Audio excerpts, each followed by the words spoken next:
నమస్తే. ఇన్నాళ్ళు నన్ను సపోర్ట్ చేస్తూ, ఎంకరేజ్ చేస్తూ మీ ప్రేమని నాకు అందిస్తున్న ప్రతి ఒక్కరికి కృతజ్ఞతలు.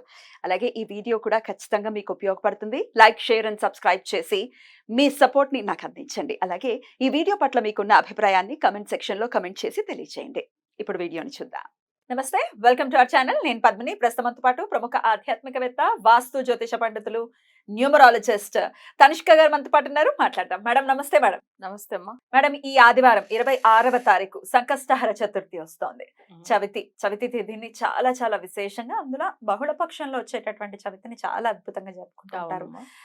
రకరకాల కష్టాల నుంచి బయటపడేయాలి అని అంటే ఈ కలియుగంలో వినాయకుడు తర్వాతే ఎవరైనా కదా. వినాయకుడు చండి ఆబ్వియస్ గా. అలాగే దత్తాత్రేయుడు కూడా. స్పెషల్ లవ్ ఆయన. సరే, అయితే వినాయకుడికి సంబంధించి మరి సంకష్టహర చతుర్థి మీ తమిళనాడులో కూడా వినాయకుడిని చాలా బాగా కొలుస్తారు కదా. ఎలా చేసుకోవాలి ఒక్కసారి చెప్పండి. యాక్చువల్ గా వినాయకుడు అంటేనే చాలా చాలా అసలు నిజంగా ఎక్కడైనా కనిపిస్తాడు ఆయన. మనం ఎక్కడ ఒక రోడ్ లో జస్ట్ ఎక్కడ ఒక ఎండింగ్ లో ఒక చిన్న వినాయకుడి బొమ్మను తప్పకుండా కనిపిస్తుంది. చాలా మందికి ఏంటంటే వినాయకుడిని అంత ఈజీగా మొక్కొచ్చు. చాలా పేదవాళ్ళలోంచి అసలు ఎవరైనా నార్మల్ గా ఉండే వాళ్ళు కూడా మొక్కేదానికి ఆయన చాలా దగ్గర అందుబాటులో ఉంటానే ఉంటాడు ఆయన. సో ఆయనకి ఎట్లా మొక్కాలి అంటే, ఫస్ట్ మనకు పూర్వ జన్మ కర్మ తొలగిచ్చేది కూడా గణపతి. అంటే తమిళ్లో చెప్తారు ఊళ్ వినయ్ అంటారు దాన్ని. ఊళ్ వినయ్ అంటే ఆ వినయ్ పోయిన జన్మంలో చేసిన కర్మ. సో అది తొలగిచ్చేది ఎవరు అంటే గణపతి. సరే, ఇదంతా ఎలా అంటే మనకు తొలగిపోతుంది. సరే, మనం వచ్చి ఆయన ఎలా మొక్కాలి? ఎప్పుడైనా కానీ ఏ పూజకైనా కానీ గణపతి లేకుండా మనం ఏ పూజలు అసలు సక్సెస్ చేయలేదు. అది నిజం కూడా. స్టార్ట్ చేయలేము. అట్లా ఉన్నప్పుడు గణపతికి ప్రత్యేకంగా మనం ఆయన గురించి పూజలు చేస్తున్నామంటే, ఆయన గురించి గణపతికి అసలు చవితి తిథి అనేది చాలా మంచి తిథి. సో ఆయనకు ఆ తిథిలో ఎలా మొక్కాలి ఎట్లానంటే, ఫస్ట్ మనం దీపం వెలిగించాలి, అగరబత్తి ముట్టించాలి. వినాయకుడిని మనం పసుపుతో కానీ లేదు మట్టితో కానీ చేసుకోవచ్చు. మట్టి అంటే మనకు శుభ్రంగా మంచి ఏదైనా టెంపుల్ దగ్గర దొరికే మట్టి, దాన్ని కూడా ఏం చేస్తామంటే మంచిగా గట్టిగా పిండి గణపతి బొమ్మలాగా చేసుకొని పెట్టుకోవచ్చము. లేకపోతే మనం బయట వెళ్ళలేదు అనేవాళ్ళు గంధంతో కూడా చేసుకోవచ్చు, లేకపోతే పసుపుతో కూడా చేసుకోవచ్చు గణపతిని. అది చేసి ఏం చేస్తామంటే అసలు ఒక తమలపాకు ఒకటి తీసుకోవాలి. తమలపాకు మీద ఆ గణపతి బొమ్మ చేసి పెట్టి ఆయనకి ఏంటంటే కుంకుమ, గణపతి బొమ్మ కుంకుమ పెట్టి తర్వాత ఏం చేయాలంటే, మనం ఫస్ట్ ఆయన దగ్గర మన పూర్వ జన్మ కర్మాల్లోంచి మనకు తెలియదు, మనం పోయిన జన్మంలో ఎలా ఉన్నాము, ఏం చేశామని తెలియదు. కానీ మనం ఎందుకు ఈ జన్మంలో ఇన్ని కష్టాలు పడుతున్నాం స్వామి, ఏ తప్పు చేయలేదు కదా అని చెప్పి చాలా బాధపడే వాళ్ళు ఉంటారు. అలాంటి వాళ్ళు వినాయకుడి దగ్గరనే మొక్కాలి.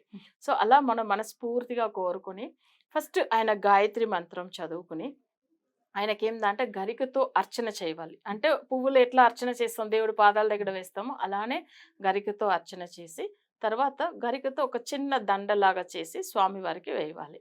వేసిన తర్వాత ఆయనకు వచ్చేందంటే తనకు చాలా ఇష్టమైన ప్రసాదం అంటే దాన్ని వచ్చి తమిళ్లో కొడుకట్టెని అంటారు, తెలుగులో ఏమంటారు అది మనం ఇట్లా చేసి పెడతారు, రౌండ్ గా ఉంటుంది, లేదా చేయిలాగా ఇట్లా పట్టి పెడతారు కదా ఇట్లా గట్టిగా, కుడుమలు.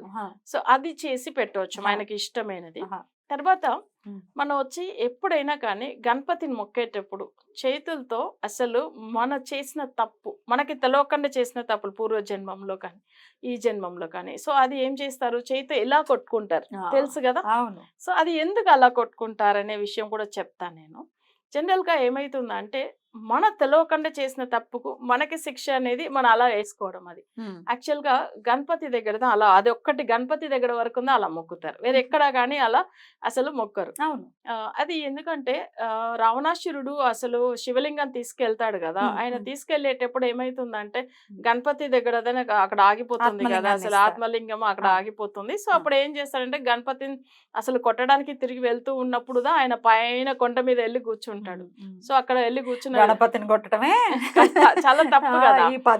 అప్పుడు గణపతి డైరెక్ట్ గా వచ్చి ఏం చేస్తాడు, దర్శనం ఇచ్చినప్పుడు అయ్యో స్వామి మీరా నా తెలవకుండా తప్పు చేశాను చెప్పి తల్ల కొట్టుకుంటాడు అనమాట. సో అప్పుడు రావణాసురుడు ఏం చేస్తాడు, అయ్యో స్వామి తెలవకుండా చేసినాన్ని నేను ఇన్ని కొట్టడం పోయి నేను తల మీద నేను కొట్టుకుంటాను ఆయన ఇలా. అది అందుకని ఏం చేస్తారంటే ఇలా అలా అని అంటారు చూడండి. సో అది గణపతి దగ్గరనే మొక్కుతారు. అది ఒక 3 times అలా అనేసి గణపతిని మొక్కితే మన చేసిన తప్పు ఏది ఉన్నా తొలగిపోతది. సో అప్పుడు ఏమైతుందంటే భగవంతుడు తప్పకుండా మనని క్షమిస్తాడు, మనకి మంచి చేస్తాడు. సో అలా మొక్కిన తర్వాత ఆయనకేదైనా ఆయనకి ఇష్టమైన ప్రసాదం నేను చెప్పాను కదా! కుడుములు అట్లాంటిది చేసి పెట్టి, తర్వాత ఏందంటే అది మీ వల్ల వీలైనంత వరకు ఎవరికైనా కూడా పంచవచ్చు ఆ ప్రసాదము. పేదవాళ్ళకి అట్లా ఇవ్వచ్చుము. సో తర్వాత ఇంట్లో ఉండేవాళ్ళు కూడా ప్రసాదం తీసుకోవచ్చుము. ఇలా వచ్చి మనం చేయడం వల్ల చాలా మంచి ఫలితం ఉంటుంది. అయితే గణపతికి నిజమైన భక్తి ఉంటే చాలు ఆయనకు. అసలు నాకు చాలా ఎక్స్‌పీరియన్స్ ఏందంటే గణపతి గురించి చెప్పుకోవాలంటే, ఒకసారి నేను చెన్నైలో ఉన్నప్పుడు ఏమైందంటే, నాకు చాలా ఇష్టం. ఎప్పుడైనా చవితి తిథిలో ఆయన టెంపుల్ వెళ్ళి వస్తాను. సో, అక్కడ వెళ్ళిన తర్వాత ఏమైందంటే దర్శనం చేసుకుంటూ ఉంటాను. ఒకసారి నేను ఒక 20 ఇయర్స్ బ్యాక్ జ్యోతిష్యం నేర్చుకోవాలని ఇష్టం ఉండింది నాకప్పుడు. సరే అని చెప్పి నేను ఫస్ట్ ఒక్కసారి ఏం చేశానంటే ఆయన టెంపుల్ దగ్గర వెళ్ళేసి దర్శనం చేసుకొని ఒక పంతుల్ని కలవడానికెళ్ళాను. ఎందుకంటే తన దగ్గర ఏమైందంటే అసలు అంత ముందుగా ఒక 6 మంత్ ముందుగానే నేను వెళ్ళి ఒక్కసారి తనతో మాట్లాడేసి వచ్చినప్పుడు, తను ఉత్తరాయణ కాలంలో నేర్పిస్తా అని చెప్పిండు. సరే అని చెప్పి ఉత్తరాయణం ఎప్పుడు వస్తుందనేది చూసుకొని మళ్ళీ ఆ టైమింగ్‌లో వెళ్తామని చెప్పి ఫస్ట్ గణపతి దగ్గర దర్శనం చేసుకొని వెళ్ళాను నేను. వెళ్ళినప్పుడు ఆయన పంతుల దగ్గర వెళ్ళి అడిగితే, తను అసలు ఆయనకు నేర్పియడం ఇష్టం లేదు. ఆయన మళ్ళీ ఏదో ఒక కథ చెప్తుండు. అప్పుడే నాకు చాలా కోపమొచ్చింది. స్వామి మీరేం చెప్పారు? ఉత్తరాయణ కాలంలో నేర్పిస్తాను. సరే రమ్మని చెప్పిండ్రు. కానీ నేనేం చేశాను, మీరు చెప్పినట్టుగానే వచ్చాను. మీరైతే ఇష్టం లేదు, నాకు నేర్పియడం ఇష్టం లేదని చెప్పాలి. నిజం చెప్పి ఉండొచ్చు. అసలు నాకు టైం ఎందుకు వేస్ట్ చేశారు? నాకొక్కటి ఏందంటే, ఒకరి నమ్మకం అంటే మాట ఇస్తే నిజం చూపియాలి, అసలు చేయాలి. మాట మీద ఉండాలి. తర్వాత ఏం చేసిండు ఈయన ఇట్లా అన్నాడు. నేను నెక్స్ట్ టైమ్ ఏం చేశాను, అదే సేమ్ ఆ గణపతి దగ్గర వెళ్ళి చాలా కోపం నాకు. నిన్ను నమ్మే వెళ్ళాను. నాకు చాలా ఏడుపొచ్చింది అసలు. అయ్యో! స్వామి నేను నిన్ను నమ్ముకుని వెళ్ళాను. చాలా అంటే చాలా ఇష్టం నువ్వు. కానీ నాకేమైంది ఇలా చేసినావు నువ్వు అట్లా అని చెప్పి చాలా కోపం వచ్చింది నాకు. ఒక 10 నిమిషాలు కూర్చొని అసలు చాలా బాధపడేసి తర్వాత ఇంటికెళ్ళాను. వెళ్ళిన తర్వాత ఏమైందంటే అక్కడ మా ఫ్రెండ్ పక్క ఇంట్లో మా ఫ్రెండ్ ఒక ఆమె ఏం చేసింది, అయ్యో అమ్మ ఏం బయట కూర్చున్నావు నువ్వు ఒక్కటే కూర్చొని ఏం ఫీల్ అవుతున్నావు ఏమైంది అట్లా అని వచ్చి నాతో మాట్లాడుతూ ఉన్నది. సో అక్కడ ఏందంటే బయట ఎంట్రన్స్‌లో అక్కడ ఆమె వచ్చిన తర్వాత లేదక్క ఇట్లా చెప్తూ ఉన్నాను నేను. ఆయన ఎందుకు ఇంత అబద్ధం చెప్తున్నాడు? అయ్యో! నువ్వెందుకు అలా అనుకుంటావు? నేనున్నాను కదా! అసలు నా ఫ్రెండ్ ఒక ఆమె ఉన్నది. అసలు వాళ్ళ హస్బెండ్ నా కొలీగ్. బట్ నేను అక్కడ తీసుకెళ్తా అని చెప్పి చెన్నైలో తీసుకెళ్ళిందామె. చెన్నైలో తీసుకెళ్ళి అక్కడ ఏం చేసిందంటే వాళ్ళతో మాట్లాడిచ్చింది. తర్వాత ఆమె జస్ట్ ఒక 1 ఆమె 1 వీక్ జాతకం నేర్పించిండ్రు. అసలు అంత లోపలనే నాకు దేవుడు దర్శనం ఇచ్చాడు. ఎందుకంటే గణపతి దగ్గర మొక్కి వెళ్ళినాం కదా! తర్వాత సుబ్రహ్మణ్య స్వామి జ్యోతి దర్శనం ఇచ్చిండు. తైపూసం రోజు. సో అది అసలు రామలింగ స్వామికి ఇస్తాడనమాట అట్లా. అలాంటి దర్శనం ఇవ్వంగానే చాలా మిరాకిల్ అనిపించింది. ఒక్కసారి గణపతిని మొక్కిన దానికే మనకి ఎంత పెద్ద ఫలితం ఇచ్చాడు చూడండి. అసలు ఆయన భగవంతుడు అంటే అసలు నాకు ఆ రోజు అనిపించింది గణపతి దగ్గర కోపం అసలు మనస్ఫూర్తిగా. అది ఇప్పుడు ఆయన నమ్మారు కాబట్టి కదా ఆయనతో పోట్లాడగలరు. ఇప్పుడు పోట్లాట ఎలా వస్తుంది? నా మనిషి అన్న దగ్గర నేను పోట్లాడతా.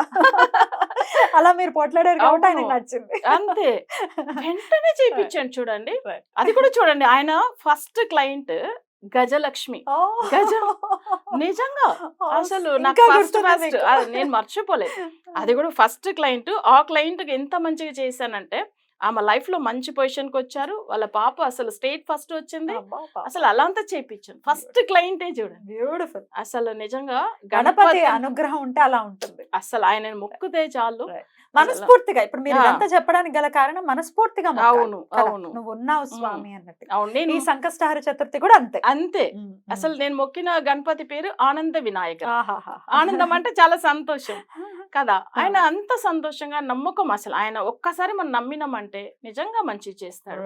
సో ఇప్పుడు దాకా కూడా చూడండి ఆయన బ్లెస్సింగ్స్ ఎప్పుడు ఉంది కాబట్టి మనకు ప్రతి పనులు అన్నీనే మంచిగా సక్సెస్ చేసి ఇస్తున్నాడు కదా. 100% ఆయన కృపనే ఇది. అవును. ఏ నామంతో కొలుస్తారు మీరు ఆయనని? నేను వచ్చి ఎప్పుడైనా కానీ ఆయనకు వచ్చి ఇప్పుడు కర్పగ వినాయకుడు ఉన్నారు, ఆనంద వినాయకుడు ఉన్నారు. అయితే కానీ నేను చిన్నప్పట్లోంచే నాకు చాలా చిన్న ఏజ్ ఉన్నప్పట్లోంచి నేను ఒక 8th క్లాస్ చదువుతున్నప్పట్లోంచే మా పక్కన చిన్న గణపతి టెంపుల్ ఉంటది ఇంటి దగ్గర. ఆ గణపతి టెంపుల్కి వెళ్ళి నేనే రోజు దీపం వెలిగించి ఆయనకు ఆరతి ఇచ్చేసి వచ్చేదనమాట. అంటే చాలా దగ్గర ఉంది. అక్కడ పంతులు చాలా దూరం నుంచి రావాలి, వాళ్ళకి టైం అవుతుందని చెప్పి నేనే చేసేసి వచ్చేది. ఒక రోజు ఏమైందంటే చిన్న ఏజ్ లో అప్పుడు నేను ఇంటర్ ఫస్ట్ ఇయర్ చదువుతున్నప్పుడు మా ఇంటి కడుపులో అంటే ఆయన వచ్చి కూర్చున్నాడు. ఆయన చూసి అసలు నేను చెప్తున్నా గణపతి వచ్చి కూర్చున్నాడంటే మా ఇంట్లో ఉండేవాళ్ళు షాక్ అయ్యారు. ఈమెకేంది గణపతి వచ్చిండు గణపతి వచ్చిండు పిచ్చి పట్టింది అనుకున్నారా? అట్లనే అయ్యో. అనుకున్నారు. అంత ఏజ్ లో వాళ్ళకి ఏమిందంటే మనకు ఒక్కటి చూడండి, రూరల్ లో ఉన్నప్పుడు ఏమైతుందంటే ఏదైనా కొత్తగా చెప్తే నమ్మరు. వాళ్ళకి నమ్మరు. ప్లస్ ఇంకొకటి ఏంటంటే ఆ టీనేజ్ లో ఉన్నప్పుడు ఏదో భయంతో చెప్తున్నారో ఏమని. తర్వాత గణపతి వచ్చి కూర్చున్నాడు. ఏంటంటే ఆ రోజు అమావాస్య రోజు, బట్ ఏదో ఒక నెగిటివ్ ఆపడానికి వచ్చి కూర్చుండు. అప్పుడు అర్థమైంది వాళ్ళందరికీ ఆమె చెప్పింది నిజము, అన్ని కరెక్టే చెప్తుంది అట్లని. చిన్న ఏజ్ లోంచి నాకేందంటే దేవుడు అంటే అంత ఇష్టం, వేరే ఏ విషయం తెలియదు. అద్భుతం, అద్భుతం. అప్పట్లోంచి ఆయన దర్శనం ఎట్లా జరుగుతుంది. ఏ నామంతో ఆయన మీరు జనరల్ గా కొలుస్తారు? ఎప్పుడైనా గానీ ఓం సిద్ధి బుద్ధి గణపతి నమః, సిద్ధి బుద్ధి గణపతి నమః. అట్లానే మొక్కుతాను నేను. అద్భుతం. అలాగే అంతే. దండం పెట్టుకొని ఖచ్చితంగా ఈ అవును. సంకష్టహార చతుర్థిని కూడా అందరూ చేసుకుని వాళ్ళ కష్టాల నుంచి బయటపడడానికి డెఫినెట్ అవును. గణపతే మార్గం కాబట్టి ఖచ్చితంగా చేసుకోవాలి. అవును చాలా అసలు బ్యూటిఫుల్ గా ఎక్స్ప్లెయిన్ చేశారు madam. Thank you so much. Me Okay. Experiences ని కూడా చెప్పారు. Thank you. ఎందుకంటే నమ్మకం ఇక్కడ ప్రేమ ఇంపార్టెంట్. అదే కదా. Right madam. Thank you Okay. Madam. నమస్తే. నమస్తే.